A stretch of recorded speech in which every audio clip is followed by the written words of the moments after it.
To the AAFE Training Center, we want to show you how all injections are just based on anatomy, when things go right and when things go just a touch wrong. So we want to show you Julia's case here. So come on in and take a look at Julia here, right here. Now, Julia had some botulinum toxin about 3 weeks ago, right? Is that right? So she had some botulinum toxin and she had it the regular places, frontalis, glabellar, crow's feet. She had some in the masseters there as well. Anywhere else, Julia? Nope, that's it. That was it. Okay, so she had masseter injections there that were, and at the time they looked perfectly placed there. So now give everybody a really big smile.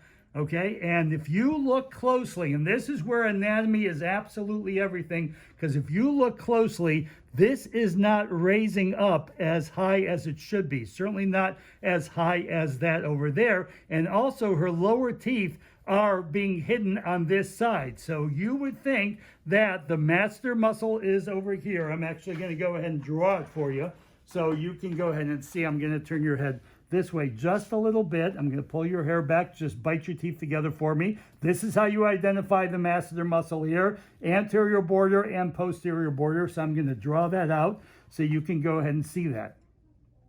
There's the anterior border, bite down again, and there's the posterior border. So she's got a fairly wide masseter. At the time of treatment, she actually got 3 injections because she has a very active masseter, about 10 units each in there, superficial masseter and deep masseter here, and that's what she had. Now let's go front to the cameras there again. Big smile there again. Now you can see something's happening here where this is not pulling all the way back. Just relax again. That's because there is a muscle there called the risorius muscle that goes from the corner of the mouth, the modiolus, that goes and attaches to the anterior border of the masseter here. So somehow when she had botulinum toxin placed here, it got a little bit of this muscle, either it leaked over or it got a little bit of this muscle, or she had a little bit of a variation of this risorius muscle, and it didn't only attach to the anterior border of the masseter, but it actually came in a little bit deeper than that,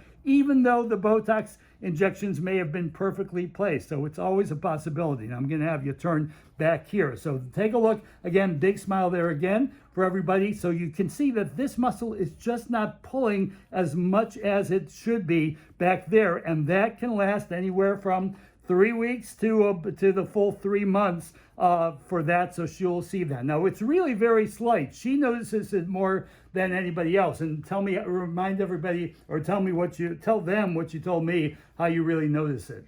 I noticed it because my eye crinkles more up here on this side than in that side. And that's how she notices it. But for the most part, people are not really going to notice it.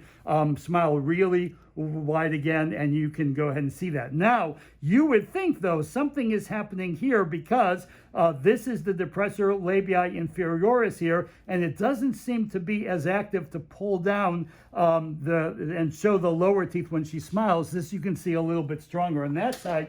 But this is exactly why you go ahead and take photos and go ahead and get a picture of Julia at the time of injection and now when she's smiling here too. You can see she never really shows her lower teeth over here, and that's why she's really not showing it over here. So if you just saw her and she came in and she says, I'm not just showing all my teeth, you may have thought that something is going on with this muscle, but no, that's why we take photos, and that's why it's so important to take photos so you can see what's going on before and after. And here you can see the side of her smile here is definitely being pulled more. So the big lesson here is you can do everything right as an injector, but sometimes it's just not, things will happen, but you've got to know why it's going to happen. And what we'll do next time is we'll be a little bit more careful. We used the standard dilution of Botox last time. Maybe we use a tighter dilution so that to try to prevent this from happening again. But it's all about the anatomy, folks, and that's what it's really all about. So thanks a lot for doing this, Julia.